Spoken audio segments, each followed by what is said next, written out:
Olá a todos. O Papa Francisco promoveu em 2020 um Congresso Internacional de Pastoral da Pessoa Idosa. E disse, entre muitas outras coisas, não me rejeites no tempo da velhice, não me abandones quando já não tiver forças.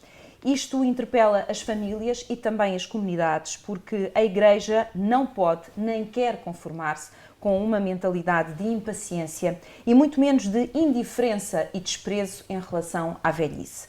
Devemos despertar o sentido coletivo de gratidão, apreço, hospitalidade, que faça o idoso sentir-se parte viva da sua comunidade.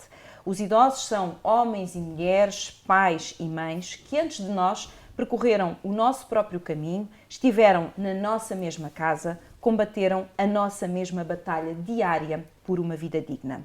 E é com esta introdução que nós começamos uma conversa dedicada ao Dia Mundial dos Avós e dos Idosos, com convidados muito especiais, deixem-me dizer. Muito obrigada a todos por estarem aqui e espero que a conversa seja muito enriquecedora para quem nos acompanha. Eu vou começar por apresentar então os meus convidados. O Dr. Pedro Macedo, muito bom dia, médico especialista em psiquiatria, formação psicoterapeuta, formação em psicossomática, criou no extinto Hospital Miguel Bombarda a consulta de psicossomática, a psiquiatria de ligação com os cuidados de saúde primários, a unidade de psiquiatria da pessoa idosa, e estas informações estou todas a passar para que percebam porque é que estão aqui sentados estes convidados. Fundou também o Dr. Pedro a Clínica Passeio da Estrela e a IPSS Profundamente. Criou ainda a área de dia em psicogeriatria no Hospital Júlio de Matos e organizou a psicogeriatria no Centro Hospitalar Oeste-Norte. Eu diria que os idosos são, sem dúvida, uma área de paixão da sua vida, mas já lá vamos, porque teremos a oportunidade de falar sobre isso. Depois, o professor Bagão Félix, muito bom dia também, professor. Professor catedrático, convidado na Universidade de Lusíada, membro da Sociedade Científica da Universidade Católica, membro do Conselho Superior da Universidade Católica Portuguesa, fundador do Movimento de Ação Ética, presidente da Assembleia Geral da Rede de Cuidadores, membro do Conselho de Estado, pai de 2 filhas, 4 netas, certo? Sim. Certo. Depois tenho ainda comigo o Padre José Manuel Pereira de Almeida. Olá, Sr. Padre, muito bom dia, bem-vindo também.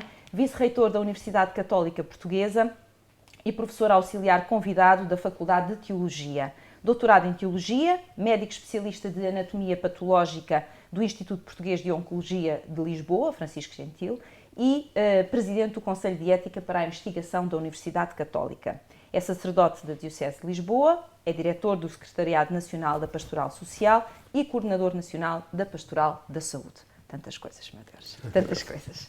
Temos ainda um casal maravilhoso, porque é bom ter aqui avós connosco, muito bom dia, e a neta. Vou começar pelos avós, e aqui a apresentação vai ser muito curta, porque acho que depois, na forma como nós vamos conduzir esta conversa, vai-se perceber também a forma como vocês têm conduzido as vossas vidas e os vossos caminhos, neste propósito que aqui nos traz hoje.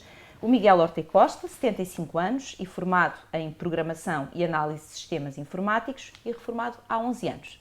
Certo. Depois, a Luísa Horta e Costa, 76 anos, enfermeira especialista de saúde infantil e pediátrica e reformada também há 11 anos. Exatamente. E a neta, que seguiu aqui as pisadas da avó, a Matilde, muito bom dia, licenciada em enfermagem na Universidade Católica Portuguesa de Lisboa e que se interessa por seguir esta área de cuidados à pessoa em fase terminal, seja em serviços de oncologia, paliativos ou geriátricos. É responsável nacional das equipas de jovens de Nossa Senhora e neste movimento é onde ela sente que serve mais a Igreja. Em 2021 esteve inserida na Convidas, onde fez voluntariado e geriu um grupo que ajudou a prestar cuidados a um lar contaminado com Covid-19 em Vozela e que deve ter sido uma experiência e tanto, mas a Matilde já nos vai contar. Eu vou começar aqui pelo Dr. Pedro Macedo por lhe pedir que nos explique o que é isto do envelhecimento que assusta tanta gente. Isso é uma pergunta complicadíssima. Eu imagino que sim. E nem sei por onde é que hei de começar a desfazer a meada. Eu acho que há aqui uma questão que para mim é absolutamente fundamental e que se prende justamente com a questão da maneira como se olha para o nosso percurso de vida. É que nós passamos a fazer uma coisa que é absolutamente fora da realidade, que é estar a segmentar a vida de uma pessoa, que é desde o momento que nascemos até que morremos, em períodos de vida que fazem sentido para a forma como nós, às vezes, temos que referenciar esses períodos de vida, mas não fazem sentido nesta maneira como nós olhamos a vida, que é este contínuo. Ou seja, eu, desde que nasço, na minha infância, na minha adolescência, vou ser velho, se Deus quiser. E isso é uma graça, poder ser velho. Não ser é que é preocupante. Não chegar Não lá... ser é que é preocupante. Claro. Agora, estarmos a olhar para as várias faixas etárias e vermos os adolescentes a não conseguirem perceber que não é nós e os outros, mas somos nós. Ou seja, eles vão ser velhos como os que estão mais à frente. Há até colegas, autores, que contestam muito esta questão de se estar a fazer estudos específicos sobre o envelhecimento. E nós temos pessoas, e por isso mesmo começou-se a falar da longevidade, que é um termo muito mais interessante, porque não dá este caráter negativo. E por outro lado, há uma coisa também curiosa, é que não se fala das vantagens de ter mais idade. Ninguém fala, e há imensas vantagens. E eu espero que hoje possamos falar aqui de algumas delas, não é? Vamos ver, porque é uma conversa muito longa tudo isto. E o meu interesse nisto tudo tem sido justamente perceber que há pessoas e que há esta questão de se olhar para a mais-idade, da maneira que se olha, a questão da reforma, a questão da pessoa ter um percurso profissional e não conseguir perceber que tem que necessariamente encontrar vários interesses na sua vida, que não só aquele. Nós hoje em dia temos muitos anos de vida, podemos fazer muitas coisas e tem que se valorizar a pessoa com mais idade. Mas eu gostava de lhe perguntar o seguinte. Eu imagino, doutor, que recebe e acompanha pessoas com histórias de vida completamente diferentes. E às vezes perguntamos, mas o que é que levará uma pessoa a ter uma visão enfim, do envelhecimento positiva e normal e outra pessoa a sentir que aquilo é o princípio do fim? Porque às vezes só isso faz com que a pessoa se desligue da vida. Corte, ela própria já corta com a vida. Porquê é que há uma diferença tão grande? Nas próprias pessoas, já não estou a falar nos outros à volta, nas próprias pessoas. Eu vou-lhe, para sublinhar isso que acabou de dizer, vou-lhe dar aqui o exemplo de uma coisa que é muito frequente e que se prende justamente com este conceito de ageísmo, ou seja, de nós olharmos para o envelhecimento e pormos as pessoas de mais idade como uma coisa à parte e não o conseguirmos integrar na população toda, em todos nós, aquilo que nós somos. Há uma coisa absolutamente que eu acho absolutamente extraordinário, que é o que se passa na cabeça das pessoas. É estar nos encontros, nos congressos sobre envelhecimento e ter pessoas de idade a falarem do envelhecimento como se não tivesse nada a ver com elas. Isto eu acho o paradigma desta questão, que é o que vai na cabeça das pessoas. E, portanto, uns são capazes de se pôr de fora como se achassem que não têm nada a ver, que aquilo não tem nada a ver com eles, que tem a ver com os outros, e não é verdade. Como também os médicos são capazes de falar das doenças degenerativas como se fosse uma coisa que não tem nada a ver com eles. Depois, quando as vêm a ter, o problema é complicado. Mas isto somos todos nós e é a questão de tudo o que se passa connosco. Isto é de uma importância enorme, porque isto é o princípio de se conseguir fazer a inclusão e conseguir ter a participação de todas as pessoas e das pessoas com mais idade terem aqui um papel ativo e participativo. Parece que, e depois já vamos voltar aqui, mas parece que de repente o número, ou seja, a idade que figura no nosso cartão de cidadão passou a ter um peso terrível, não é? Olha-se, vê, se virmos 30 e tal anos está maravilhoso, se virmos 50 e tal começamos a olhar um bocadinho de lado e daí para a frente parece que a pessoa está numa espiral de queda. Tem esta sensação? Completamente. Eu ainda ontem estive numa conferência em que senti isto pelas perguntas que me faziam. Completamente, tem toda a razão. E mais do que isso, é às vezes a nossa impotência em conseguir ajudar as pessoas, porque o problema não está naquilo que nós podemos fazer pelas pessoas. Está na própria pessoa, quando claro. A pessoa me diz, mas isto já é da idade, e não é da idade. Não é da idade, porque a pessoa tem possibilidade de estar melhor. Quando a pessoa me diz, e às vezes isto vem da boca de católicos, que é dizerem, eu só espero que Deus me leve, que Deus me chame. Isto é uma coisa que me faz imensa confusão, percebe? Porque Nós, se somos pela vida, temos que estar neste processo. Nossa obrigação é estarmos neste processo de lutar, de usufruir.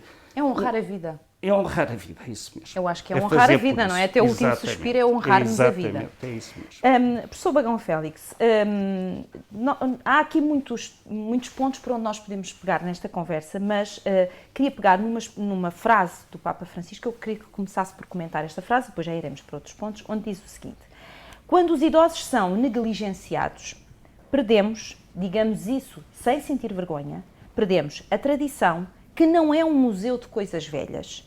É a garantia do futuro, é o suco das raízes que faz a árvore crescer e dar flores e frutos. Eu queria que o professor começasse por comentar esta frase. Muito bem, é uma belíssima expressão do Papa Francisco e que desde logo me suscita alguns comentários. O primeiro é uma exortação contra aquilo que eu considero que é uma sociedade cada vez mais vincadamente bipolar, não é? Porque se nós olharmos quase dicotómica e às vezes até manicaísta, não é? É os pobres e os ricos, as pessoas das cidades e do campo, do litoral e do interior, novos e velhos, empregados e desempregados, e esta, sobretudo na questão geracional, novos e velhos, há uma segmentação artificiosa, falaciosa, que nem beneficia os mais novos com a sabedoria, a disponibilidade, a ternura dos mais velhos, que podem dar, até porque já foram novos, o contrário não se verifica, não é? É um desperdício terrível. É um desperdício, não é? Um filósofo grego, Sócrates, dizia que ser velho é ter todas as respostas do mundo, mas já ninguém lhe fazer as perguntas. Isso foi há tanto tempo, mas hoje permanece lancinantemente hoje sente-se muito, atual. hoje não é? sente-se Atual, muito, não é? Por outro lado, a questão... O Papa fala num ponto que para mim é muito, muito importante, que é a força da memória. A memória é onde tudo acontece para nos pertencer, não apenas a nós, mas àqueles que estão connosco. Desde logo os nossos filhos ou filhas, netos e por fora. E também a comunidade em que nos inserimos. A memória é um celeiro que se conserva e que se vai disponibilizando. A memória tem imanente o conceito da generosidade, na sua uma generosidade que não pede reciprocação, que não pede nada em troca. Não é? E eu acho que isso... Eu digo isto até com muito entusiasmo, porque para mim a memória é um elemento muito valioso. Muito valioso e é um dos que me faz viver. Não é? Eu tenho 73 anos e sinto-me novo. Graças a Deus. Não, sinto-me novo, não do ponto de vista físico, mas isso é a realidade, é como diz aqui o Sr. Doutor. Mas eu digo isto com um sorriso, porque eu acho que temos que mudar isto uma vez por todas. Exato. Não é um homem novo, desculpe. Só dentro de mim, só. Olha, desde logo porque há um elemento que é o que eu chamo a curiosidade e a capacidade de me espantar, que permanecem em mim crianças. Eu tenho a mesma curiosidade hoje... É tão bom. Que tinha com 10 anos, com 30, com 50, ou tenho talvez mais, porque um dos aspectos positivos, digamos assim, se pode dizer positivo e negativo, que estas questões são muito subjetivas e até dentro de nós são variáveis, mas os aspectos positivos da velhice, ou se quisermos do envelhecimento, eu não gosto da expressão envelhecimento ativo, não é? Porque eu quero que o envelhecimento seja passivo, é o mais devagar possível. Mas então é um envelhecimento positivo. Explique, porque depois eu quero que volte aí, quero que diga porque é que não gosta da expressão envelhecimento ativo. Mas já lá vamos, tá bem, eu não quero cortar. São esses eufemismos que são criados para andarmos todos a glosar uma série de frases, mas depois não acontece nada, não é? Exatamente. Não acontece nada. Mas dizia eu que... Uma das coisas boas do processo de envelhecimento para mim é que eu hoje sou mais livre. Sou uma pessoa mais livre. Porquê? Porque passei parte da minha vida, quer no sentido profissional, ou sobretudo no sentido profissional, mas não só, a ser mais determinado do que a determinar a minha vida, o que é natural. Hoje eu determino mais o que quero fazer, com quem quero estar. Fui eu que determinei estar aqui convosco, com alegria, com júbilo, e não propriamente porque é uma obrigação. Ai, desculpa, para que chatice, tenho que ir almoçar com aquele tipo, falar de um assunto qualquer técnico, uma tecnicalidade qualquer. Isso é muito interessante para mim, ou seja, ser livre é depender do que se gosta e de quem se gosta. Todos nós temos dependências, mas ao menos sejam as dependências do que gostamos e de quem gostamos. É muito interessante o que o professor acaba de dizer, porque raras vezes, para não dizer que nos últimos tempos, há muito que não ouço ninguém falar no envelhecimento como uma conquista de liberdade. Completa. Porque falam sempre daquilo que se perde, daquilo de que se priva, como se fosse uma lista sucessiva de coisas negativas. E o que acaba de dizer é extremamente interessante, porque efetivamente há uma conquista de eu conduzo mais a minha vida, quer dizer, agora não ando aqui a reboque de. Pois, olha, posso citar casos concretos da minha vida. Eu, enfim, por razões que eu próprio não sei descortinar, formei-me em economia, mas eu verdadeiramente o que gosto é da natureza. Dedico-me à botânica, estudo horas e horas por dia. Agora estuda mais. Diga? Agora exatamente, estuda agora mais. estudo mais. Eu sei, Isto é, agora estou... uma coisa é nós termos seriedade e profundidade profissional, tanto quanto podemos. Claro. Outra coisa é sermos amadores. Amadores porque não somos profissionais e amadores porque gostamos, porque amamos. Outro exemplo, eu procuro lutar contra a consciência da finitude, que está mais perto, mas isso não é dramático. O dramático é olhar para trás e achar que não valeu a pena. Pelo contrário, todos os dias vale mais a pena a prenda que os nossos pais nos deram, que foi a nos darem vida. Não é? Este dom da vida. Deixa-me só... por exemplo, eu neste momento... Até posso dar-me licença que durante um minuto conte, há 6, 7 anos, tinha aí 66, 67, resolvi telefonar para uma escola de italiano, que eu gosto muito de italiano, não é? Já sabia alguma coisa, vestido de italiano. E a senhora do outro lado ia-me perguntar, mas para que é que quer saber mais italiano? É profissional, vai à Itália, vai viver para a Itália? Eu disse, não, ela fez uma série de perguntas.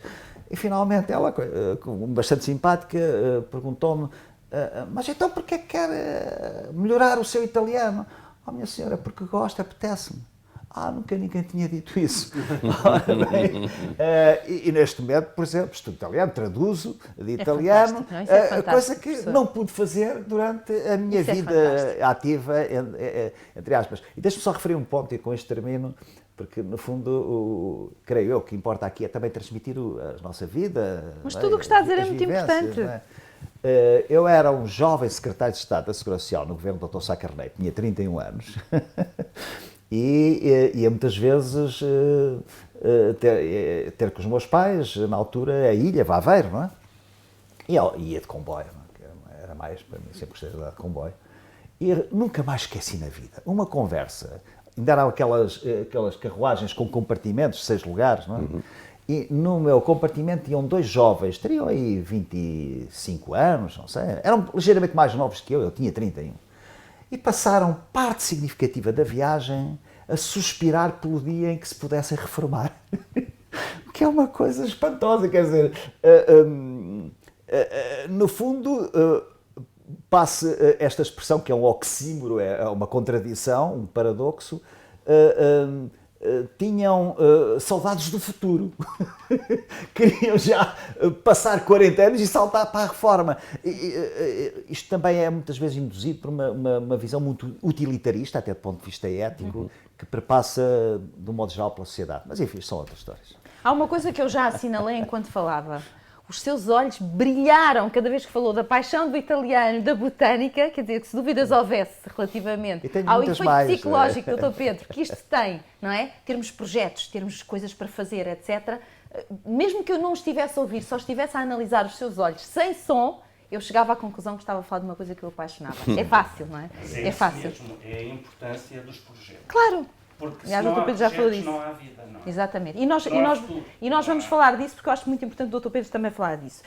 Padre José Manuel Pereira de Almeida, agora consigo. Antes de mais, gostava que nos desse a sua perspectiva sobre este desafio que o Papa Francisco nos lançou, quer com a criação do Dia dos Idosos, do Dia dos Avós, e quer, obviamente, com uma série de missões que cada um de nós, na sua vida e em comunidade, tem eu não gosto da palavra, mas aqui vou usá-la, a obrigação de as pôr em prática.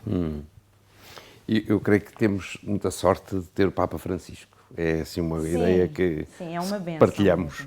Como, aliás, desde o Concílio Vaticano II, todos os passos foram dados num sentido de tornar o Evangelho, que é de sempre, mais vivo e dialogante com a vida de todos. Corria-se risco em ficar com a ideia de que a tradição era de facto uma coisa de museu. Corria-se risco. E o Concílio Vaticano II pretende fazer esse adjornamento, assim era o termo utilizado, não é para brincar com o seu italiano, mas, mas era o termo utilizado, entretanto, pelo Papa João XXIII, que também foi eleito, assim, a ver se passava um pontificado breve e de transição, era assim a hipótese, para depois vir o Cardeal Montini, então, que tinha sido secretário de Estado, que depois tomou o nome de Paulo VI. E não. E o João XXIII, do nada, digo eu do nada como se fosse, mas convocou a Igreja para uma reviravolta não pequena.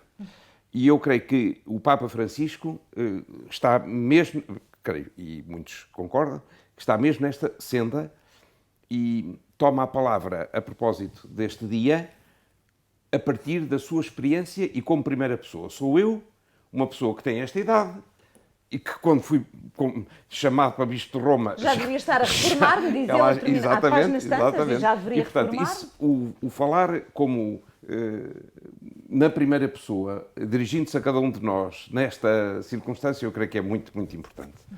E, portanto, podemos também nós responder-lhe na primeira pessoa, porque nos sentimos convocados por este dia.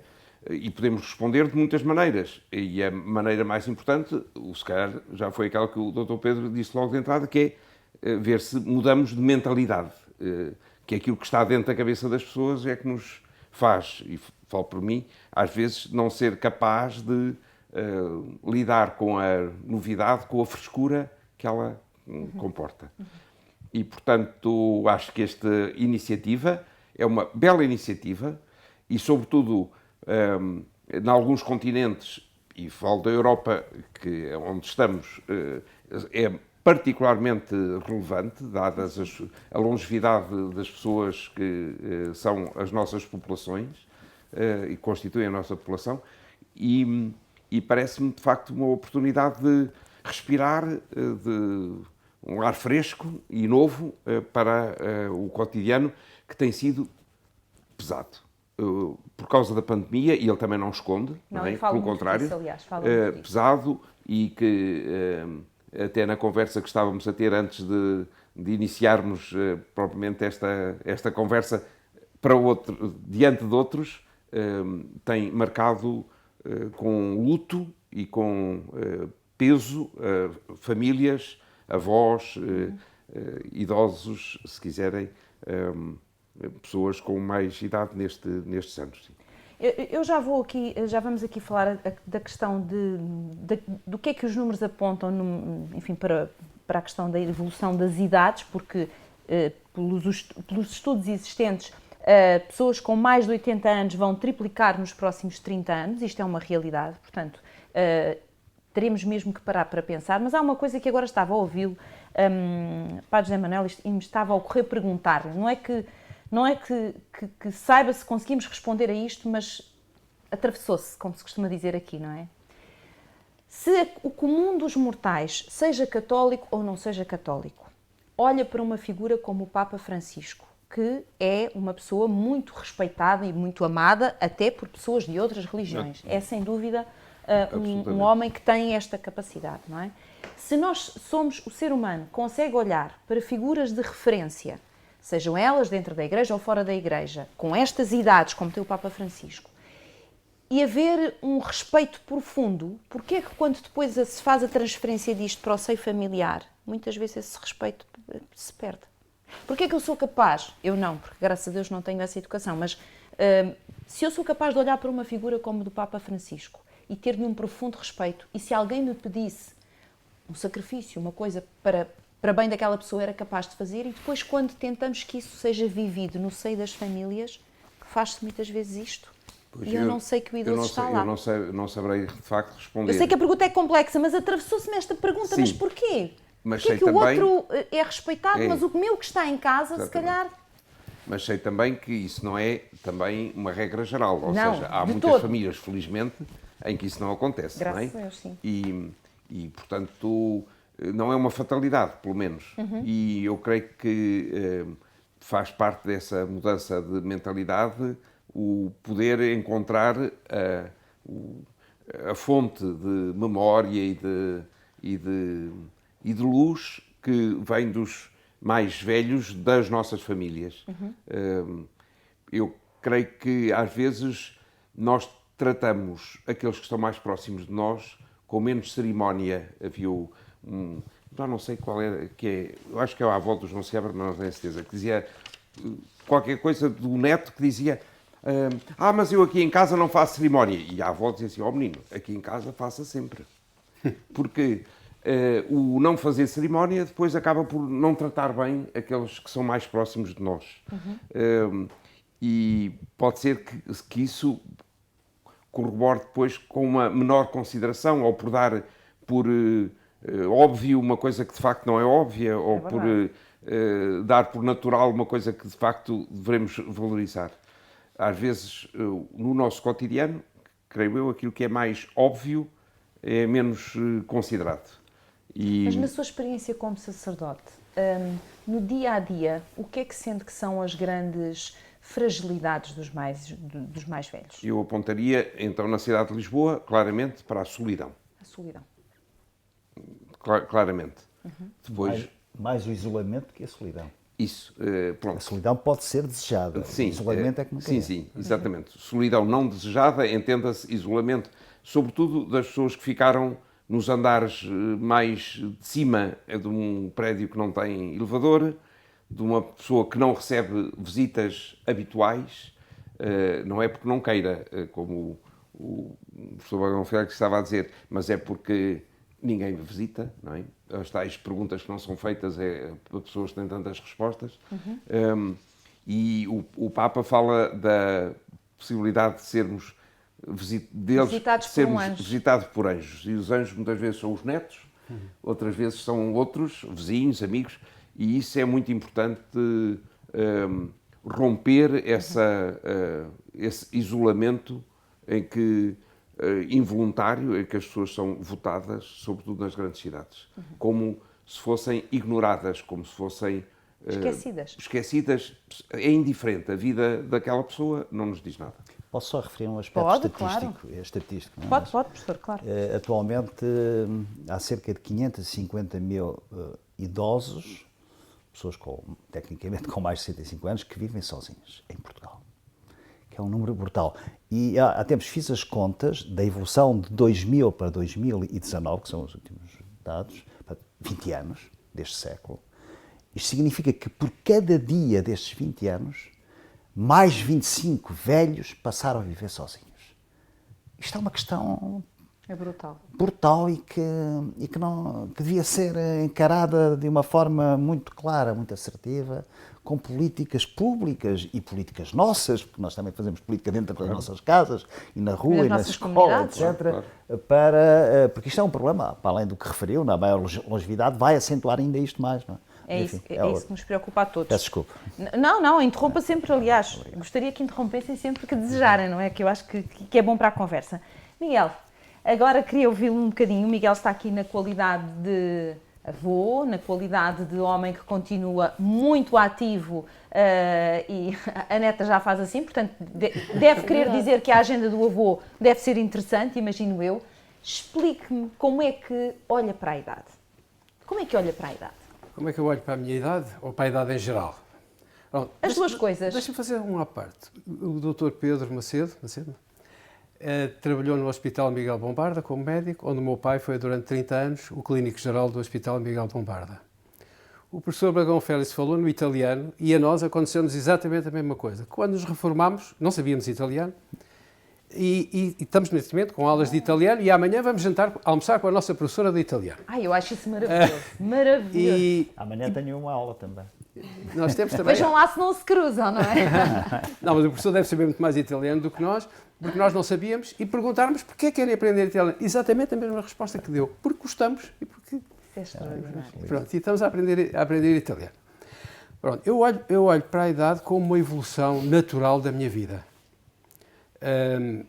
Eu venho de uma família numerosa, eu sou o mais velho de 12 irmãos, e sempre fui preparando e vivendo a vida, achando que o momento onde eu estou é o momento que vale a pena viver. Eu não tenho saudades dos meus 30 anos, passaram, foram ótimos, gostei imenso, não tenho saudades dos 40 nem dos 50. Eu gosto é de estar a viver agora, exatamente com a idade que tenho, com aquilo que eu posso fazer, com uns achaquezinhos que, ok, está bem, passam, a gente assume que é assim, mas não liga a importância. E vamos ver, porque a vida atual que eu tenho, nós estamos casados há 52 anos. A mesma idade que eu tenho. Vejam bem. Hein? Isto é que é longe. Quando entrei aqui nesta casa, nesta Quinta do Bom Pastor, foi aqui que nós fizemos o nosso curso de noivos, em 1967. E temos tido uma vida ótima de casamento e de há uns anos para cá com o nascimento sucessivo de 24 netos. Que foi uma surpresa que nós tivemos. Nunca nos tinha passado pela cabeça ter 24 netos. Os netos obrigam-nos a ser novos. Obrigam-nos a fazer coisas que nós provavelmente nunca pensaríamos em fazer. Dê-me um exemplo. Um exemplo, é muito fácil.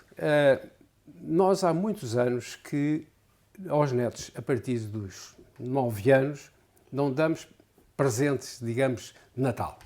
Nem de Natal, nem de anos. Nem de anos. É um passeio com os avós. Um passeio com os avós. Que maravilha. E os nossos netos têm passeado connosco por Portugal inteiro, dividimos por idades.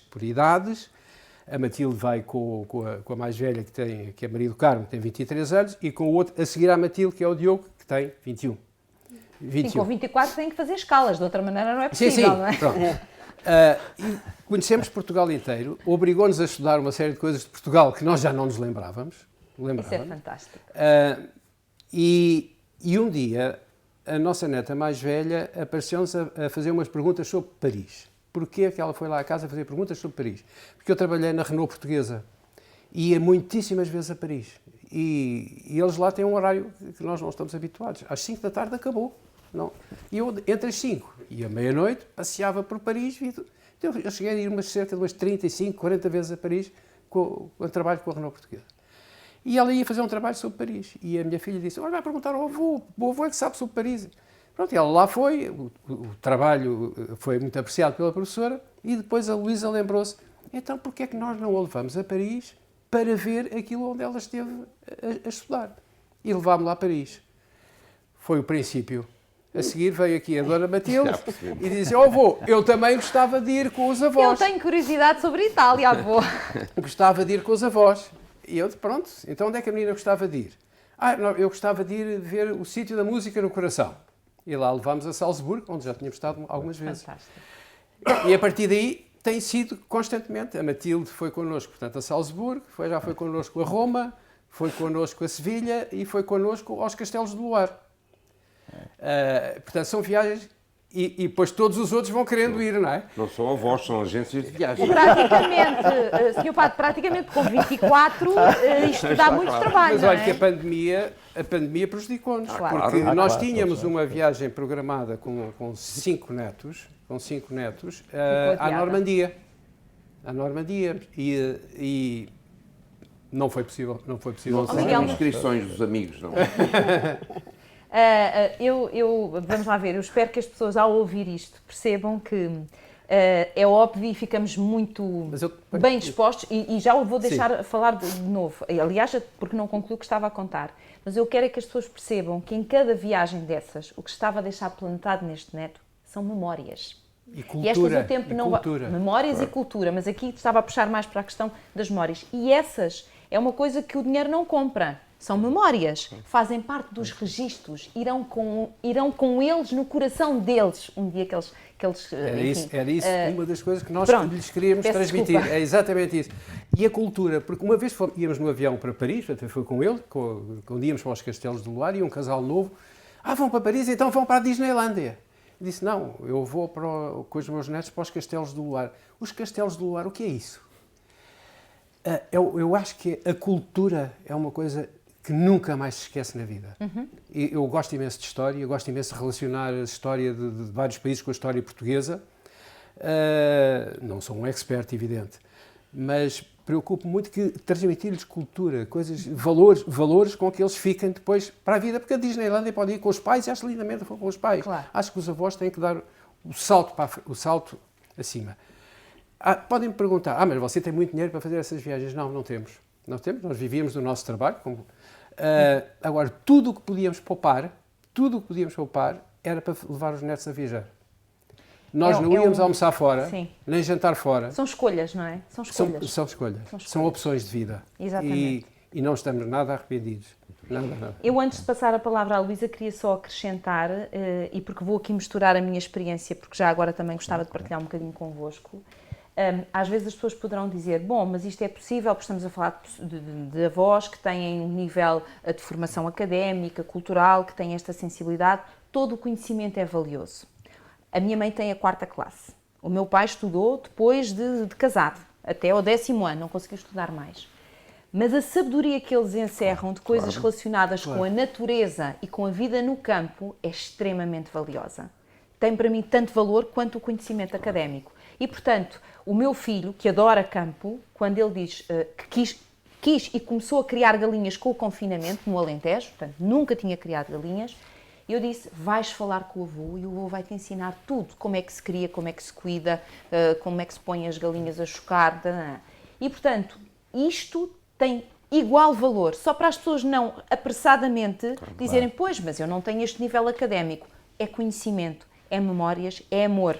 E essa experiência eu não posso transmitir, por exemplo. Pronto, não é? Eu até diria que tem mais valor, porque é o verdadeiro conhecimento. O verdadeiro conhecimento não é o académico, é a vida. Pois, exatamente. Minha querida Luísa, agora gostava de ouvir assim e gostava que me falasse da sua perspectiva relativamente à idade, porque em relação ao seu marido já sei que não se para, não é? Mas gostava de saber da parte da Luísa. Da minha parte também, eu estranhamente não me sinto velha. Tenho 76 anos, mas continuo, graças a Deus, com a ideia de que sou nova. Não me sinto velha. E como o Miguel disse, contribui muito realmente os netos. Nós temos sempre netos lá em casa. Agora o mais novo tem 5 anos, mas houve alturas em que às quartas-feiras eles não tinham aulas à tarde, alguns deles, e chegámos a ter 9 para almoçar e depois ficam lá à tarde a estudar. E então tínhamos que os distribuir pela casa toda, desde a cozinha ao nosso quarto, ao quarto dos netos, à casa de jantar, à sala, em todo o lado havia gente a estudar. E era um ambiente como se fosse uma biblioteca, não havia barulho nenhum. O Miguel ajuda-os na matemática, dá-lhes explicações de matemática, e eu ajudava-os nas outras disciplinas, quando tinham que fazer trabalhos, às vezes de pesquisa, no computador, e assim. E realmente esta presença dos netos em nossa casa... Coloco o microfone um bocadinho mais perto.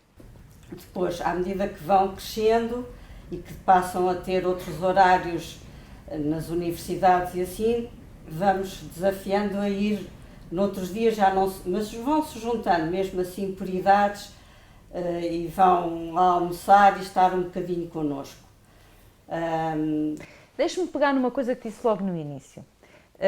A Luísa disse, eu não me sinto velha, não me sinto com esta idade, quase que, eu sei que não foi essa a intenção, quase que a pedir desculpa, peço imensa desculpa de não me sentir velha, quer dizer, toda a gente diz que eu deveria sentir-me acabada e com os pés já para ali arrumada e eu ainda... Claro.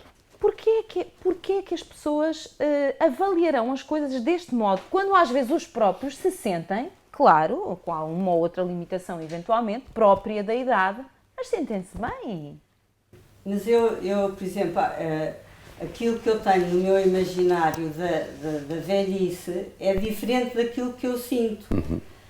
Eu tenho a ideia de uma pessoa com a minha idade, uma pessoa sentada a um canto, pronto, sem grande atividade, muito calada. Uma pessoa muito desligada já da vida, não é? Sim, um bocadinho desligada já da vida. E eu não me sinto assim, por isso é que eu acho que não tenho os 66 anos. Ainda bem que não acha, Luís, é tão bom. Ou seja, vocês continuam realmente a ter uma vida enquanto casal e também no vosso trabalho que fazem junto da comunidade, vocês continuam a ser pessoas muito participativas e isso dá-vos vida. É verdade. E era bom que as pessoas percebessem isso. É verdade. Procuramos também atividades de voluntariado. Exatamente. Neste momento estamos numa valência da paróquia que se chama a Mesa de Nossa Senhora, onde vamos ajudar a fazer refeições e distribuímos pelas pessoas necessitadas. Neste momento não estamos a fazer por causa do Covid, não é possível, mas somos visitadores também de reclusos, não é? Das prisões, de reclusos. E gostámos muito dessa experiência, fizemos durante 3 ou 4 anos seguidos, em que todas as semanas, uma manhã por semana, íamos estar com eles e era muito interessante porque encontramos pessoas realmente extraordinárias, pessoas que esquecem de que são reclusos, são pessoas que estão ali, conversam connosco, muitas vezes havia um tema que os desafiava a falar, outras vezes havia frases que eram lançadas para serem comentadas e os sentimentos e as ideias que eles expressavam muitas vezes eram muito realmente Positivas? Nos tocavam. É que para essas pessoas, talvez aquilo que elas mais desejam é serem olhadas simplesmente como pessoas. E por norma, quando alguém olha para elas, já olha com um rótulo na testa, não é? E portanto, às vezes elas só querem ser olhadas como pessoas que também cometeram os seus erros, por isso estão ali a pagá-los, não é? Mas nenhum de nós está livre de cometer um erro e, enfim, não sabemos o que é que a vida nos tem pela frente, mas só serem olhadas com esse respeito, porque há um respeito, independentemente do passado, e sem uma cobrança, às vezes pode ser suficiente para restituir a esta pessoa a fé e a esperança que lhe falta para mudar. E às vezes é assim, é uma coisa muito pequenina, não é? Um trabalho muito interessante e nós gostávamos imenso de o fazer. Eu já visitei muitas prisões e tenho esta percepção. E levávamos todas as vezes a história do santo do dia. A Igreja Católica tem santos todos os dias. Todos os dias, sim. Escolhíamos, então vamos levar este, e isso era um tema de debate com eles, que a maior parte deles não conhecia. E depois eles diziam, mas eu conheço a vida do santo, não sei o quê. E, portanto, acabava por se gerar uma conversa muito interessante e que eles estavam ali ávidos de... E levávamos sempre depois um número de fotocópias suficientes para eles depois levarem para a cela, para lerem com mais cuidado. E eles levavam tudo e agradeciam imenso. Quando saíam, davam-nos um abraço enorme e nós saímos lá de alma cheia. Isso também é muito interessante, já passo a palavra à Matilde. Isso também é muito interessante falar aqui do voluntariado, Miguel, porque lá está, também não há uma idade para se deixar de fazer voluntariado, não é? Nunca. Eu acho muita piada quando ouço uma pessoa, por exemplo, de 80 anos, mas daquelas pessoas que ainda estão super ágeis e tal, e que dizem assim, tenho que dar ali uma ajuda àquela velhota. A pessoa tem 80 anos, está, ok? claro. Eu tenho que dar ali uma ajuda àquela velhota, porque ela está com imensa dificuldade. E eu penso assim, na cabeça desta pessoa, ela continua a ter 40, 50. Isto faz sentido, Claro, Dr. Pedro? Haver pessoas que realmente... Pronto, a vida anda, não é?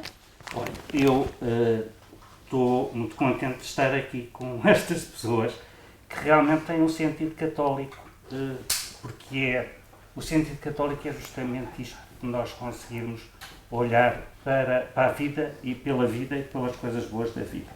Mas também conseguirmos olhar para o nosso próximo. Esta coisa do próximo é mesmo a pessoa que está ali, que é como nós. É diferente em tudo, mas é como nós. E, portanto, esta questão é uma coisa que conceptualmente existe, mas não existe nas nossas cabeças. Nós não conseguimos fazer muitas vezes esta relação entre nós e o próximo, que eu acho que é uma coisa absolutamente essencial da prática como católico.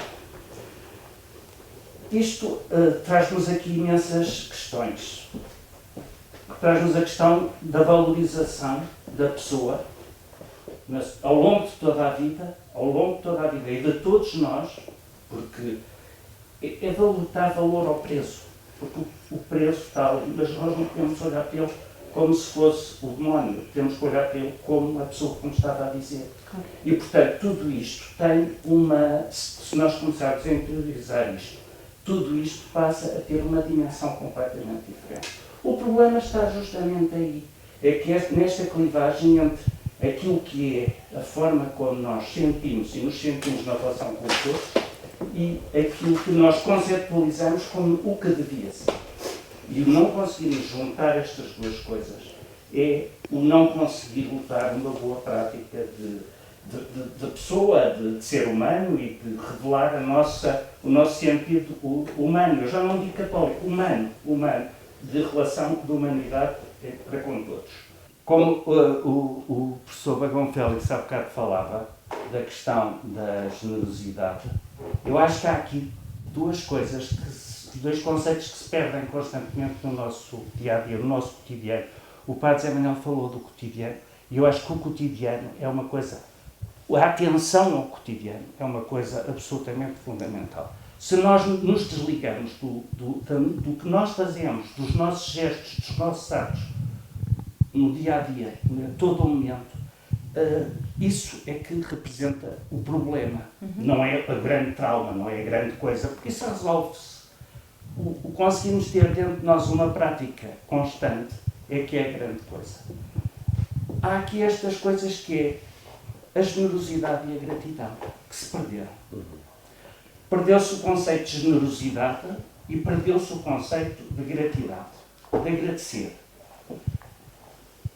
Eu, por exemplo, faço uma coisa que é, que acho que faço muitas vezes em silêncio, que é, antes de uma refeição, agradecer. E eu acho que isto é uma coisa simples. Quer dizer, para os não católicos é um problema porque não têm a quem agradecer, não é? Mas é uma coisa simples, mas que representa esta relação com o que está à nossa volta e com estarmos gratos por podermos ter coisas. E isto depois reflete-se na maneira como estamos na vida. E reflete-se com este sentido também, que é a alegria de podermos estar a viver. E a minha satisfação é perceber a alegria das pessoas que estão aqui. E por isso mesmo é que eu acho que há aqui um sentido muito católico, porque a questão da vida é justamente, no meu entender, e eu penso que no entender do Papa Francisco, a questão da vida é justamente esta questão da alegria, do dever de vivermos isto com sentido e com empenho e com este sentido de termos contentamento. Já não me lembro qual foi a pergunta que me fez. A questão que eu há pouco colocava tinha a ver com isso, com o facto de haver pessoas que aos 80 dizem: eu tenho que ir ali dar uma ajuda à minha vizinha que tem 92, coitada, ela está velhota. E eu estava a responder por causa desta coisa de nós, às vezes, não termos este movimento, nos sermos capazes de identificar com o próximo. E, portanto, isto é exatamente o mesmo exemplo que eu dei de quando nos congressos estão as pessoas a falar as pessoas com idade a falar dos que têm idade também, como se não tivessem nada a ver. E não perceberem que somos todos os mesmos, não é? Bem, Matilde, gostava agora de ouvir a Matilde. Para já, se eu pedisse à Matilde para se apresentar, como é que a Matilde se apresentava? Isso é uma boa pergunta. Eu sou uma jovem, de uma família numerosa, sou uma pessoa que tem muita sorte na vida por estar aqui a falar de um tema tão importante e que tanto me marca desde pequenina, dos avós, por ter os meus avós. E pronto, isso é uma pessoa que por tudo aquilo que recebeu com a educação, que também agora se vê a formar nesse sentido de continuar a dar. E por isso, se calhar, também optei pelo curso de enfermagem, não só pela experiência que tinha com a minha avó, pelo exemplo, mas também porque acho que recebi tanto que tenho mesmo esta responsabilidade de dar a outros. E ao longo do curso tenho visto muita gente que, de facto, precisa de muito. É muito bom ter aqui alguém com a idade da Matilde, porque tem 22 anos, não é? Sim. Portanto, é a pessoa mais jovem deste grupo, não é? Deste grupo, é a mais jovem. Eu gostava de ouvir a sua perspectiva relativamente a este tema dos idosos e ao tema dos avós. Depois já falamos dos seus avós, mas o tema dos avós e o tema dos idosos, na sua perspectiva, que é uma pessoa tão jovem. É engraçado, toda esta conversa também me enriquece muito. Eu acho que, apesar de ter muito a mesma visão, contacto com pessoas que de facto não a têm. E nós olhamos muito para o envelhecimento como um peso na sociedade, não é? E ouvimos muito dizer a população é muito idosa e roubam camas no hospital e este tipo de expressões que são muito, muito duras e que para mim sempre me fizeram confusão, mas de facto é a realidade. A maior parte das pessoas olha para o envelhecimento como um peso e como uma... Consegue perceber porquê? Consigo perceber que acho que nos assusta aos jovens a dependência e se calhar saltamos logo a nossa visão para o fim da vida e assumimos que isso é o envelhecimento e são as pessoas idosas, assumimos na nossa cabeça a imagem de uma pessoa que está a morrer numa cama e não é verdade, existe muito para além disso, não é? Muito antes, há toda uma vida que continua e como já se viu aqui pela experiência, que é muito bem vivida. Eu acho que isso nós tentamos ignorar de alguma maneira porque achamos que nós é que vivemos a vida em grande e somos inteiros e aproveitamos o tempo e de alguma maneira somos os maiores e é o melhor momento da nossa vida quando somos jovens e não sei porque é que temos medo de olhar para a frente e perceber que não, que vamos ainda Mas é ou ter não, muito para... vamos lá ver, e isto, as perguntas são obviamente muito pessoais, é a visão da Sim. Matilde e portanto dá a resposta de acordo com a sua experiência. Mas é ou não uma questão de educação? Ou seja, a forma como se foi educado em casa, a forma como foram passados os valores associados ao respeito pelo outro, independentemente da idade, pode ou não fazer a diferença? Imensa, imensa. Eu tenho consciência disso. Eu sou uma privilegiada por ter a educação que tenho e por ter a proximidade com os meus avós que tenho e por nos darmos bem, porque eu acho que também há famílias que, coitadas, claro, não têm a mesma possibilidade de se darem tão bem e que se afastam, ou mesmo por questões, sei lá, profissionais, que têm que ir viver para longe e perdem o contacto com aqueles que lhes são próximos. Portanto, sim, eu acho que depende muito da educação, mas também da realidade da vida, não é? Das pessoas. Das duas coisas. Sim, sim. Nós estamos aqui a falar do tema dos idosos, do tema dos avós. Já deu para perceber, até pela explicação dos avós, que vocês têm assim uma relação muito, muito forte. Como é que se constrói intimidade? Porque uma intimidade com os avós é uma coisa muito bonita, não é? Eu imagino que haja conversas que é um bocadinho sem o pai e sem a mãe. Agora não, que a Matilde já é crescida, mas quando era pequenina, do género, se o pai e a mãe não ouvem, há ali umas coisas que são os segredos. Quer dizer, toda a gente tem isso quando tem intimidade. Sim, sem dúvida. Esta questão que também já se falou das viagens foi uma coisa que nos uniu imenso. Quer dizer, conhecerem-me desde o acordar ao anoitecer e nos momentos de mais cansaço e nas minhas dúvidas, na minha ignorância e em todas essas fases que os pais também acompanham, mas ser acompanhado pelos avós é completamente diferente, porque há ali uma abertura, quase como não tenho nada a perder aqui, não tenho nada a mostrar.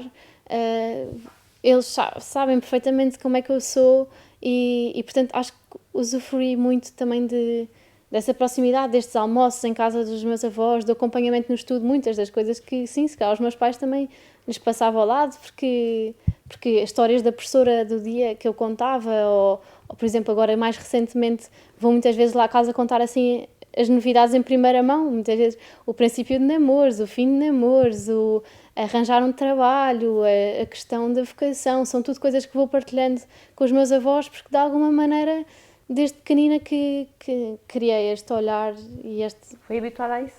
Sim.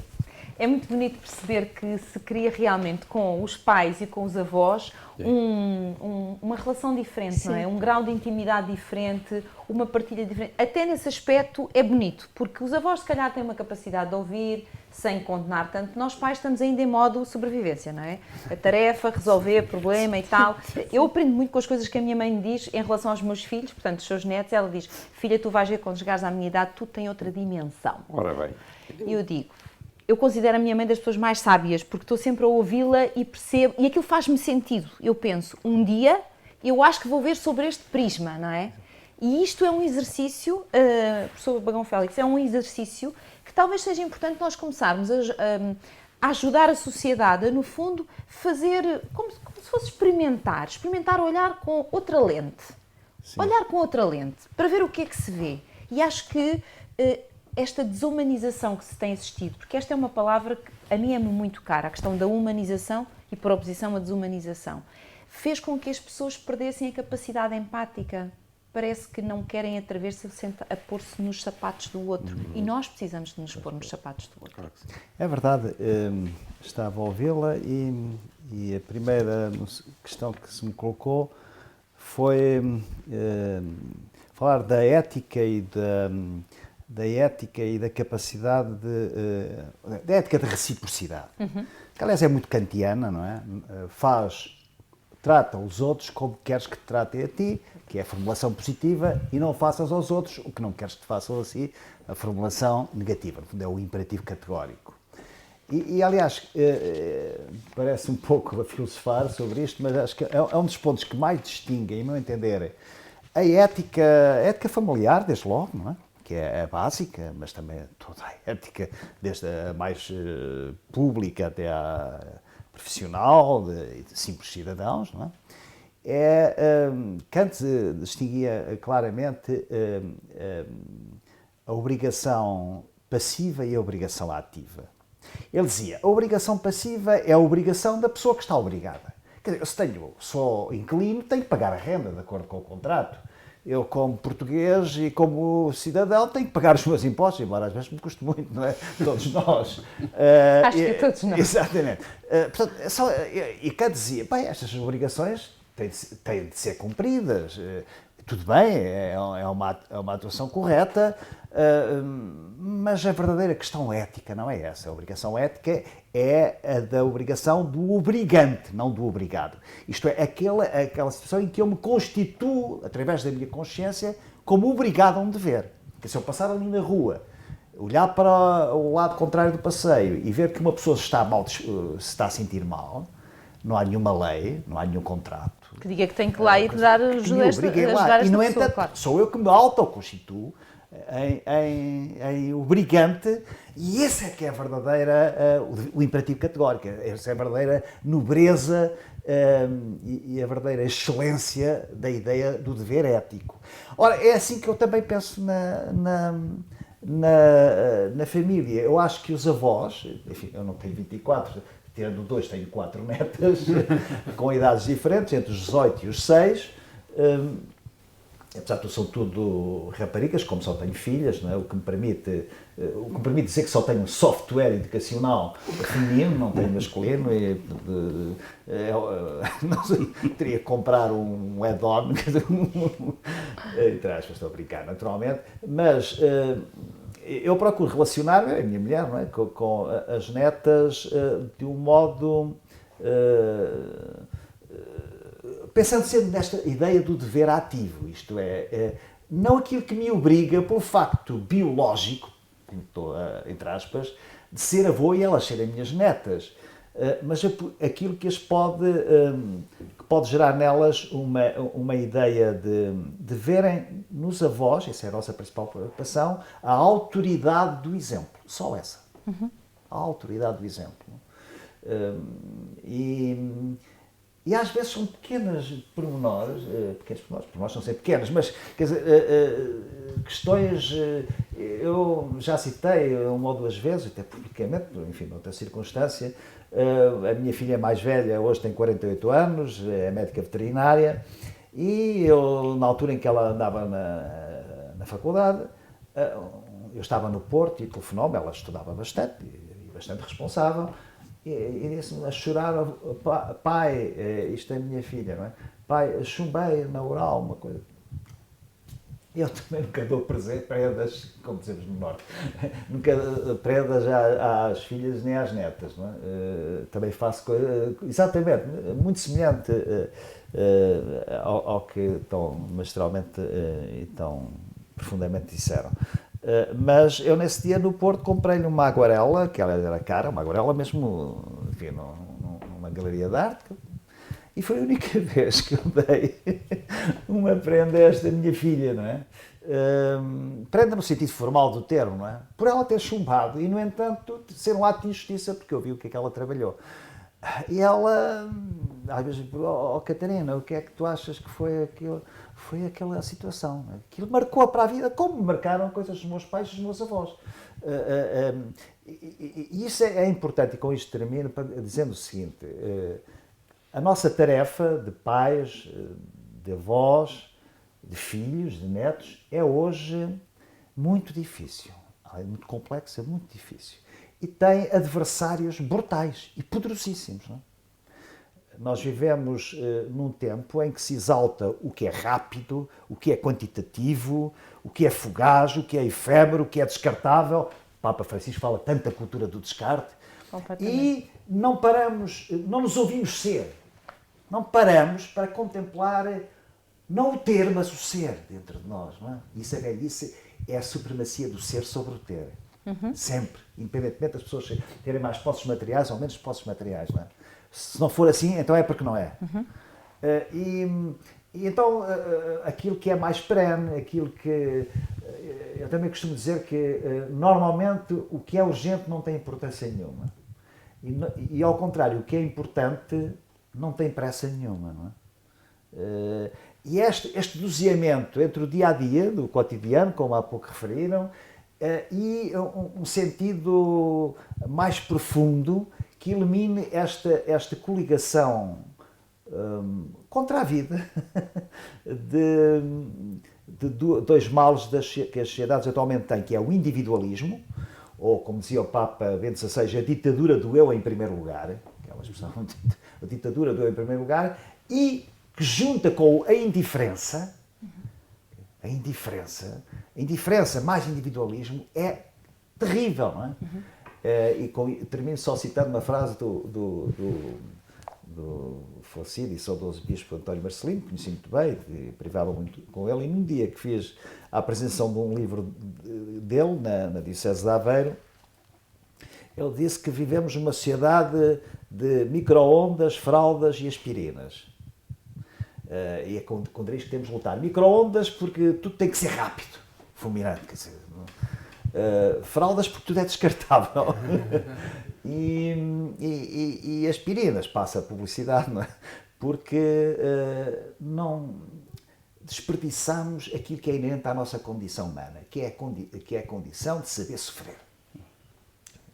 A condição de, como há pouco a Fátima estava a referir no diálogo com o Miguel, não é? Miguel, que é a capacidade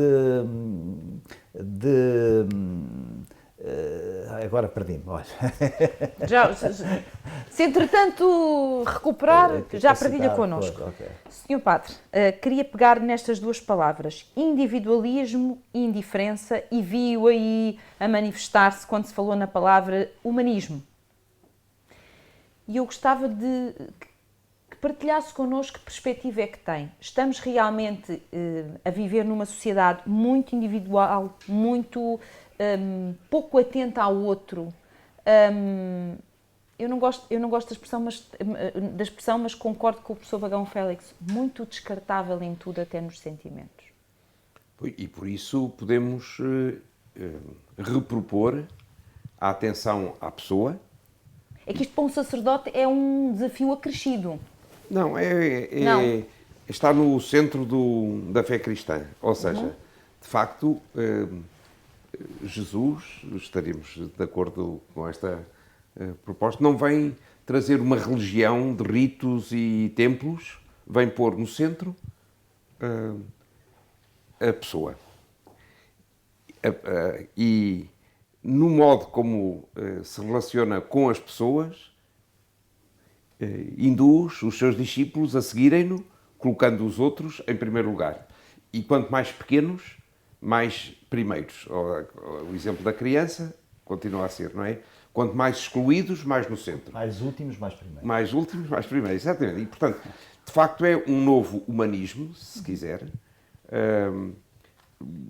não excluindo ninguém e vivendo uma vida que seja verdadeiramente humana, uma vida no sentido pleno.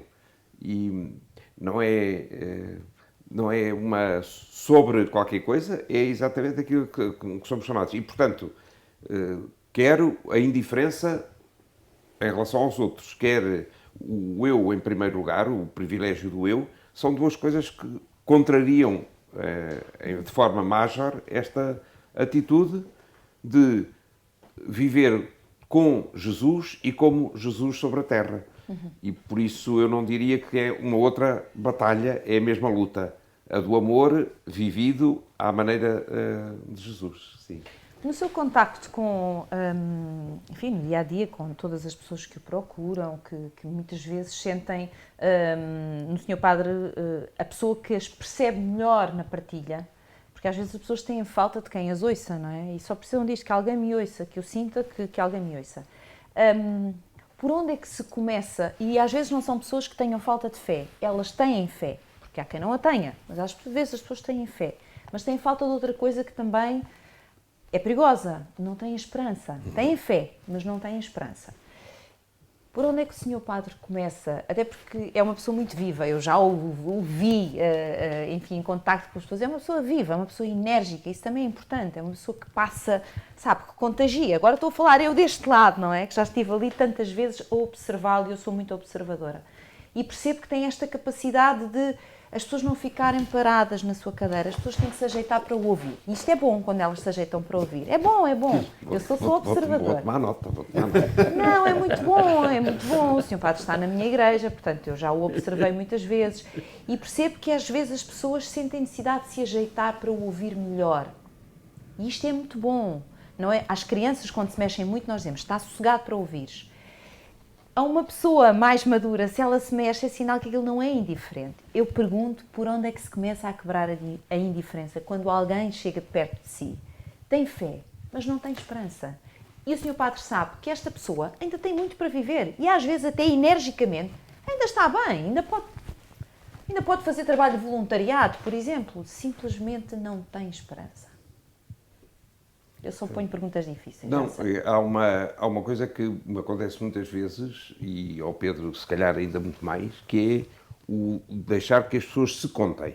Ou seja, a reconciliação com uma história de vida é muito importante. É uma expressão fantástica essa. Não é? É muito importante. Sim. E, portanto, no geral, a gente pode ser que até a gente se sinta em baixo ou abandonado naquele preciso momento, mas acontecimentos passados também difíceis em que a pessoa depois conseguiu dar a volta ou encontrar, podem iluminar uma situação de crise presente. Fantástico. E esse tipo de diálogo... Ou seja, esta disponibilidade para ouvir pode fazer milagres. Isso é muito importante, claro. Sobretudo num tempo em que, como este, em que não há, em que a gente não tem tempo, em que as coisas são todas urgentes, em que não há espaço para o ser, como dizia o Gonçalo. E que a crise não é sempre um mal. Pois. A crise é um momento para se conseguir repensar, olhar, mudar e conseguir passar a outro nível. É uma ocasião de discernimento. Exatamente. E de crescer. De perceber o que é importante e o que não é. Não é? E já agora lembrei-me só do que há pouco referi, que é, nesta sociedade que caracteriza desta maneira, a ideia da escolha, que significa sempre uma renúncia também. E a sociedade não está estimulada para, ao escolher, renunciar. Digamos, é isto, eu sei que a palavra está gasta, não é? E sobretudo está mal usada hoje, mas nós temos que dar o exemplo do esplendor da austeridade. Ou seja, o menino não pode ter tudo. Exatamente. Pois, a lua e não pode escolher A, B e C, eu quero A, B e C. Na nossa vida, todos os dias, entre A, B e C, nós temos que escolher o A, o B ou o C. E isso significa também, repito, a aprendizagem da austeridade e de renunciar, e, portanto, da escolha no seu sentido mais profundo. Era isto que é capaz de agradecer. Porque eu isso é capaz da gratidão. Da gratidão. É muito importante. Porque senão nós vamos cair numa coisa que é um mal constante, que é a banalização do bem e do mal. A banalização do bem porque não conseguimos olhar para o bem enquanto bem, e do mal porque não conseguimos olhar para o mal enquanto mal. Exatamente. Nós aqui acabamos por passar várias vezes, não diretamente, mas vamos sempre tocando também na questão da educação, não é? Porque necessariamente, se uma criança pede 3 coisas e nós percebemos que não há benefício nenhum em lhes dar, é preciso que a criança perceba porquê. E, portanto, que não se parta do princípio que vai ficar uma criança hiper mega traumatizada, que hoje em dia e o Dr. Pedro saberá isso melhor do que eu, não é? Mas hoje as crianças parece que se traumatizam por tudo e mais alguma coisa, e a nós foi-nos dito não, se calhar todos os dias 50 vezes, e isso fez de nós pessoas resilientes, capazes, lutadoras, corajosas. Eu, como venho de uma família humilde, ouvi não todos os dias 1 milhão de vezes, não é? Só lhe fez bem. Graças a Deus, agradeço aos meus paizinhos todos os dias que me diziam, não te dou porque não tenho. E eu hoje digo aos meus filhos, não te dou porque não precisas. A minha filha tem 21 anos e hoje em dia é uma mulher e nada materialista, e eu tenho muito orgulho nisso, mas quando ela era pequenina e dizia, eu quero não sei o que, eu digo, eu até te posso comprar, mas tu não precisas. E não compro. E não comprava, que eu sou um bocadinho... E já agora, isso não é só em relação às outras pessoas, é em relação a nós próprios. Claro, é uma questão de... Aprender a não comprar coisas que São de facto não precisamos e que passado um dia percebemos, que depois de ter comprado, que não... Há outras coisas com mais valor, não é? Há outras coisas com mais valor. Gostava de voltar ao casal de avós, gosto muito desta ideia, ter aqui um casal de avós. Luísa, quando estava a preparar esta nossa conversa e ao ler, enfim, muitos textos do Papa Francisco, o Papa Francisco fala com frequência do sonho, da importância do sonho e da importância do sonho nos idosos. É muito sonhadora, sonha muito. Não sonhas por concretizar? Por acaso não sou muito sonhadora, mas sou muito realista, sou muito de viver o momento presente e de confiar em Deus o futuro. Não sou muito de sonhar, mas acho muito importante o sonho. O Miguel tem mais o sonho, o Miguel tem o sonho das viagens. E eu depois gosto também... Não se atreve a sonhar, mas acompanha. Acompanho. De alguma forma Exatamente, partilha, não é? Exatamente. Mas o Papa Francisco também fala de uma coisa que nós descobrimos nesta fase da vida, que é da oração. E da memória, ele fala muito da nesta memória, trilogia, não é? da O memória sonho, a memória Exato. e a oração. E isso é uma coisa que realmente modificou-se muito na nossa vida, e fazemos uma coisa que os netos também acham engraçado. Todos os meses fazemos um calendário em que cada dia é um neto ou um filho por quem rezamos. Uau. E como rezamos na altura da refeição, além de agradecer a refeição, rezamos uma Ave Maria por aquele filho ou por aquele neto daquele dia. Fantástico. E assim vamos percorrendo todos. E é engraçado porque quando calha o daquele dia estar lá em casa, fica todo satisfeito. Então, Não, eu acho agora, brincando, que se sente duplamente protegido, porque hoje rezam e eu estou presente, não é? Portanto, isto hoje vai ter aqui um outro impacto. Miguel, vou pegar nesta questão dos sonhos, porque o Miguel tem microfone. Porque a Luísa diz que não é ela tão sonhadora, mas na verdade ela depois acompanha o Miguel e acaba por desfrutar o que é esta capacidade e este motor que é nós sonharmos, porque é um motor. Fátima, eu acho que ela não só acompanha, ela sugere e modifica aquilo que eu faço para melhor. Fantástico. Aquilo que eu faço para melhor. Porque eu faço um planeamento, uma viagem. Durante estes nossos anos de vida, fui sempre eu que disse, vamos aqui, vamos ali, vamos acolá. E a Luísa ia e dizia, então vamos, mostra lá onde é que vamos, e sugeria assim uns toques que melhoravam realmente aquilo que eu tinha pensado. A única vez que ela disse um sítio onde gostava de ir era a Nova Zelândia.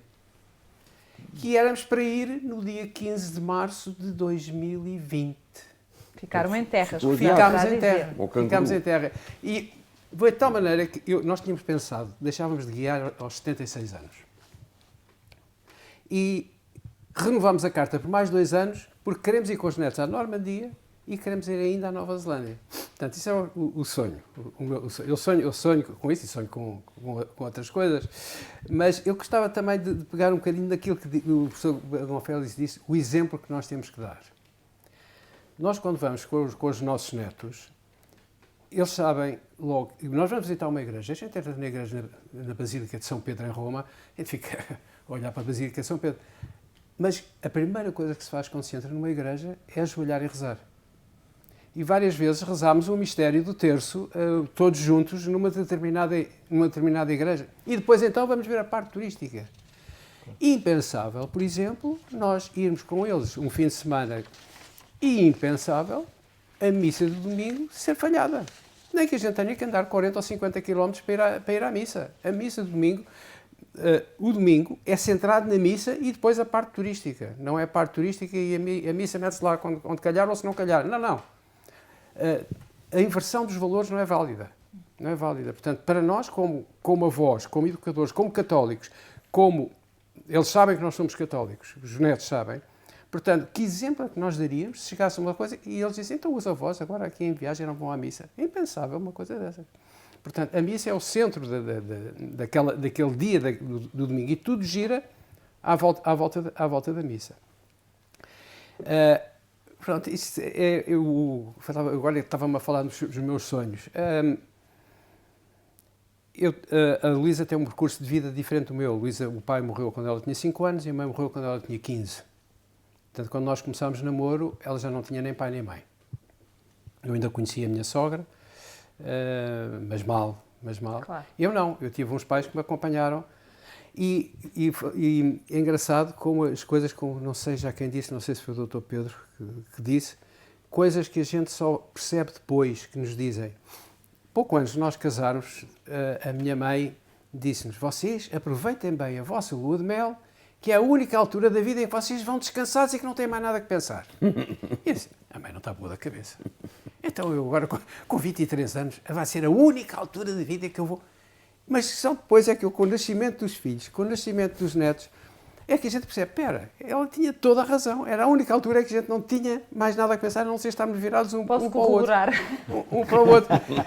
Ouça, nós estávamos os dois na Patagónia Argentina, cá em baixo, em El Calafate, ao pé dos glaciares, e liga-me a nossa nora mais nova, o nascimento tinha adiantado 3 semanas, nós íamos voltar de dia 2, 3 dias para ir assistir ao nascimento. A Luísa assistiu, como enfermeira, assistiu ao nascimento todo, dos netos todos, exceto aquele que adiantou 3 semanas, e ela chorava do lado de lá, e não vai estar, e quem é que vai pegar no bebê, e quem é que o vai vestir pela primeira vez, ela não vai ter a mesma coisa que teve os outros, quer dizer, e pronto, mas o que mostra, portanto, o sonho de nós acompanharmos os filhos e os netos, é um sonho que, pensar assim, sonha nisso? Não sonho, mas é uma realidade que se vai impondo na nossa vida e que nos dá felicidade. É isso que e que nos dá felicidade. Exatamente. E é algo que vos faz feliz. Eu acho que isso também é importante aqui ser destacado. Matilde, não posso deixar, antes de nós avançarmos para o fim desta conversa, de pedir que partilhe connosco como é que foi a experiência de estar então, isto o ano passado, naturalmente, estar então na Convitas, penso que foi aí que tiveste a experiência de apoiar aqueles que estavam a lidar com pessoas que passaram pela experiência do Covid. Sofrimento, sim. Sim, foi um desafio. Eu não estava a pensar nisso, até era a minha altura de férias e achei que também em plena pandemia era preciso estar em casa, era preciso ajudar. Nós também somos 7 irmãos, portanto era preciso necessariamente muita ajuda, mas por acaso quem lançou esse projeto do Convidas foram umas amigas minhas que a certa altura me ligaram a dizer, Matilde, precisamos mesmo de alguém que vá coordenar um grupo e pronto, e gostávamos muito que fosses tu. E eu na altura também por amizade a elas fui para Vozela com um grupo de pessoas totalmente diferentes, portanto fomos para um lar prestar cuidados a idosos com Covid, todos infectados, eram cerca de 60, com os auxiliares e todos os outros funcionários em casa fazer o seu isolamento, também tinham direito, não é? Não conseguiam estar nos 2 lados ao mesmo tempo. E fui com um grupo de pessoas que não estava nada ligada à área de saúde, de enfermagem. Eu era a única que ia... Na verdade havia mais uma que também tinha essa experiência, mas o resto era de economia, de direito, de artes. E portanto foi um desafio muito engraçado poder pôr-me ao serviço com um grupo de pessoas que tudo o que tinha era vontade. mas não tinha experiência nenhuma, nem...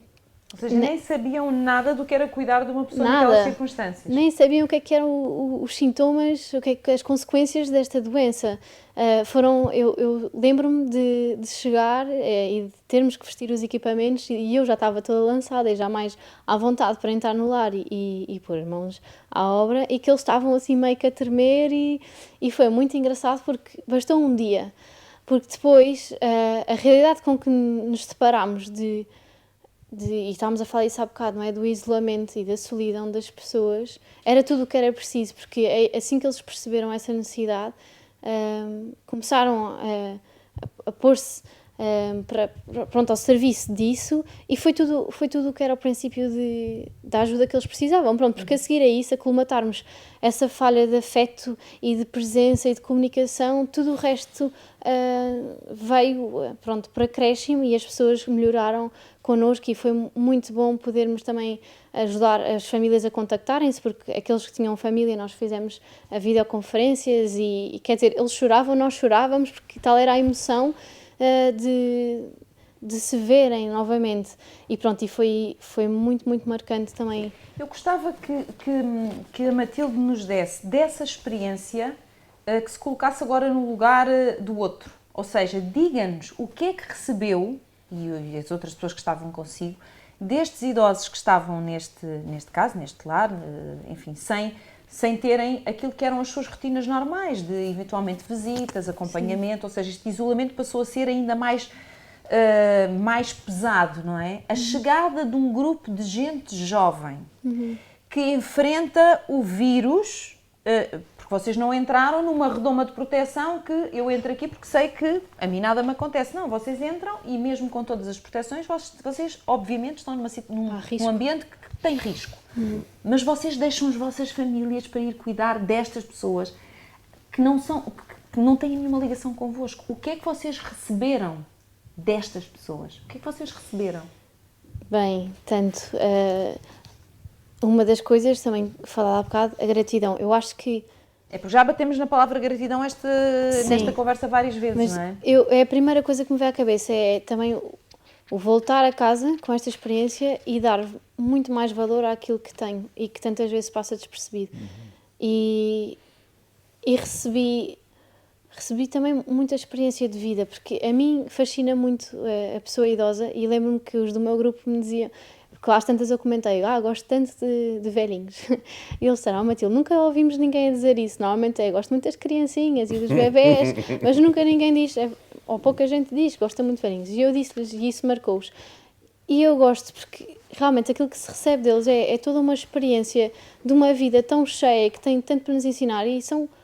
Quer dizer, nós queremos procurar ser santos, vamos buscar a quem viveu uma vida a lutar para isso, não é? Para ser santo. Eu olho muito para as pessoas idosas como este exemplo de santidade, por tudo aquilo que viveram, bem ou mal, é com eles que podemos aprender. Eles têm muito mais anos e muito mais para dar. E este também, eu recebi muito, porque eu acho que estas pessoas também vivem para dar, ou seja, nós vamos dando e recebendo ao longo da vida, mas eu acho que à medida que vamos avançando, a balança vai se desequilibrando um bocadinho mais para o lado do dar do que tanto para o receber. Já estão tão preocupadas em dar que eu sinto que às vezes não chegava ao lar durante as manhãs e pronto, ia prestar cuidados de higiene ou ia ajudar numa alimentação, e eles estavam constantemente a tentar dar alguma coisa, a dar-me a mão, a dar um sorriso, a dizer alguma coisa que me fizesse ficar lá ao pé deles, já sempre esta vontade de dar até ao fim. E é impressionante, porque nós tínhamos ido lá para sermos nós a dar, não é? Não fica a sensação, Matilde, depois de uma experiência como essa, que tudo fica reposicionado noutro sítio? Ou seja, a dimensão e a noção que a Matilde tinha de uma série de coisas na vida, e a importância que tinha pequenas, aparentemente pequenas coisas, como esta história do sorriso, do dar a mão, do ter 2 minutos para se sentar ao pé daquela pessoa, ouvi-la. Estas coisas de repente não ganham uma dimensão enorme na sua vida e diz, afinal isto é tão grande, eu não tinha visto. Imenso, sim. Sim, foi muito comovente. Todos esses pequeninos pormenores que é a pessoa a tentar mostrar-nos e ensinar-nos como não é dependente, totalmente dependente. Somos todos dependentes uns dos outros, é um facto, mas a pessoa tem ainda muitas capacidades e Eu acho que toda a valoriza-se gente tem muito. sempre uma capacidade qualquer, para qualquer coisa, não é? É preciso Sim. é disponibilidade para ir à procura. Eu queria, para fechar a conversa, e só vos peço poder de síntese agora, uma mensagem final. O que entenderem sobre este tema dos idosos, dos avós, não têm que falar das duas coisas necessariamente, mas uma mensagem, uma coisa pequenina para quem nos está a ouvir, que as pessoas reflitam um pouco nas vossas palavras. Vou começar pelo Dr. Pedro, uma vez mais. Olha, eu acho que há aqui uma questão que para mim é fulcral. É que se fala sempre na ajuda que as pessoas de mais idade precisam, mas não se fala no papel e na ajuda que os mais novos precisam dos de mais idade. Aparece agora esta coisa do neto solidário. Porque é que não há o avô solidário? Eu não sei se estou muito de acordo com o projeto do neto solidário, mas nem do conceito de avô solidário. O que eu quero referir, porque há aqui várias questões por trás que não vamos falar, mas o que eu quero referir é esta coisa, a importância, porque o avô tem uma importância, os avós, as gerações mais velhas, têm uma importância enorme, gigante para as pessoas, para os mais novos, e não se fala disto. Não se fala da necessidade que os mais novos têm dos mais velhos. Não digo mais nada. E agora cada um que arrume isto onde quiser, mas deixe-me dizer que concordo plenamente consigo, porque parece que estamos a querer resolver um problema dos mais idosos, mas os mais novos não precisam nada. Isto para eles é descartável, e que os mais velhos são um peso, que os avós são um peso, que está sempre a dar. Aparecem fotografias, é tudo em cadeiras de rodas e com não sei o quê, e não aparecem as pessoas, felizmente, que não estão todos, que os avós não aparecem os avós a ensinar os alunos, a ensinar os netos. Exatamente. Não aparecem, mesmo. Nós não vemos as campanhas com os avós a ensinar os netos. Exatamente. Com os avós a ensinar o neto a andar de bicicleta, com os avós a ensinarem como é que se trata do que... É que depois os avós interiorizam que realmente não servem para nada. Não servem para nada. Professor Bagão Félix, uma mensagem final. Duas coisas muito rápidas. Na carta, ou no texto do Papa Francisco, ele diz que depois desta pandemia não vai ficar, as coisas não vão ficar iguais. Ou vão ficar piores ou vão ficar melhores. Portanto, temos o risco e temos a oportunidade. E uma das coisas que eu desejaria é que esta situação que ainda estamos a atravessar e que levantou novas insondáveis questões que julgávamos que estavam fora do nosso cotidiano, contribua para diminuir uma tendência que é muito danosa para a harmonia de uma sociedade, que é o eclipse dos avós. Já agora, só uma nota final, que há pouco... enfim, me suscitou por algumas palavras que eu ouvi, a propósito da felicidade de viver, não é? Os mais velhos. Eu conto aqui, muito rapidamente, a história de um grande amigo meu, talvez o maior amigo que tive, que faleceu há poucos anos. 2 dias antes de morrer, ainda estava em casa e disse para eu ir lá ter com ele. Mandou-me pôr o Requiem de Mozart. Durante o Requiem de Mozart, como sabem, extenso e belíssimo, não dissemos uma palavra, ou seja, o silêncio pode ser purificador. E no fim disse-me isto, eu acho que é uma coisa muito simples, mas que me faz sorrir, com a saudade, não é? Mas faz sorrir. Não é? Sabes, eu não tenho medo de morrer, tenho é muita pena. Padre José Manuel. Então, eu queria, como mensagem final, referir ao final, como o professor Bagão Félix fez, da mensagem do Papa para este dia, em que ele fala de Carlos de Foucault, que vai ser canonizado um dia destes, quando for, e que não chegou a velho muito tarde, ou seja, a última fotografia dele é muito envelhecido, mas ele estava a meio da idade, se a gente agora pode dizer assim, que é uma coisa estúpida, por aquilo que se tinha gasto, não é? e pela experiência de deserto do Saara e em Tamanrasset, para propor este tipo fraternidade universal, em que nos sintamos e sejamos verdadeiramente irmãos, como o Papa Francisco tanto tem sublinhado, na oração uns pelos outros. Ou seja, das coisas que a gente precisa dos avós é que rezem por nós, e as coisas que a gente também pode pedir aos netos é que rezem pelos avós. E nesse sentido, que pode ser em silêncio, como o Dr. Pedro já referiu, à hora da refeição, como disseram, ou de tantos modos diferentes, que a oração possa ser esse lugar invisível de relações verdadeiramente humanas e que nos fazem dar graças a Deus por podermos viver, ou, numa perspectiva não confessional, graças à vida, para utilizar a expressão daquela canção latino-americana. Muito bem.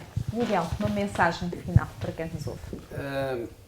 Olha, eu acho que estarmos disponíveis, estarmos abertos àquilo que Deus nos pede.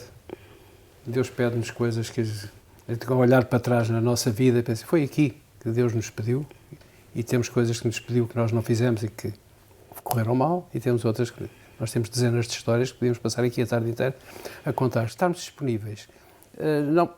Mesmo nós somos avós ativos, como já deve ter percebido, portanto, mexemos-nos e fazemos, mas há avós que não podem. Têm também todo o seu valor e também têm muito para dar, porque não é só aquilo que a gente faz.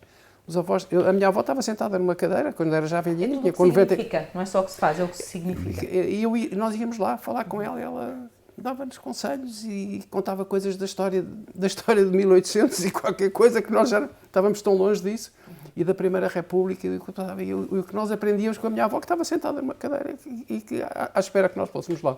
Claro. Luísa. Estou de acordo com o Miguel também, estarmos disponíveis,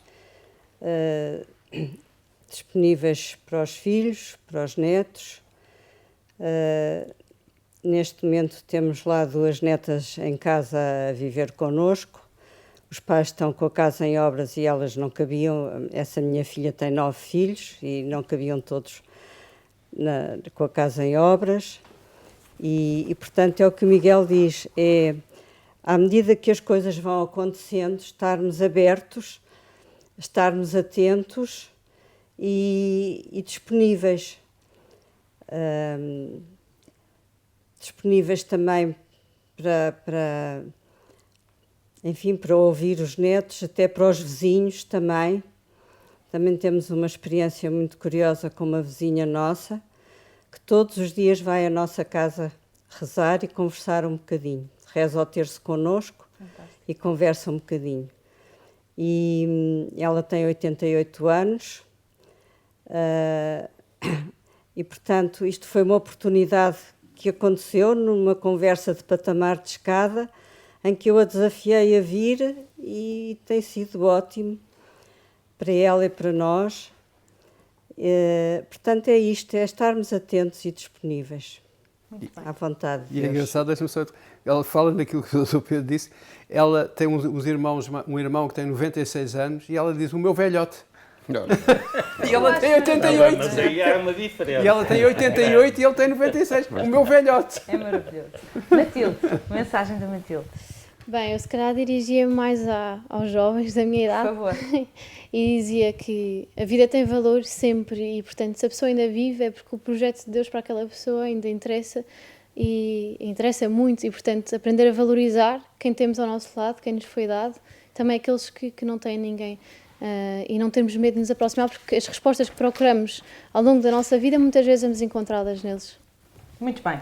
Eu vou terminar aqui com uma frase da mensagem do Santo Padre a propósito do Dia Mundial dos Avós e dos Idosos, que diz assim: ora, mesmo quando tudo parece escuro, como nestes meses de pandemia, o Senhor continua a enviar anjos para consolar a nossa solidão, repetindo-nos: eu estou contigo todos os dias.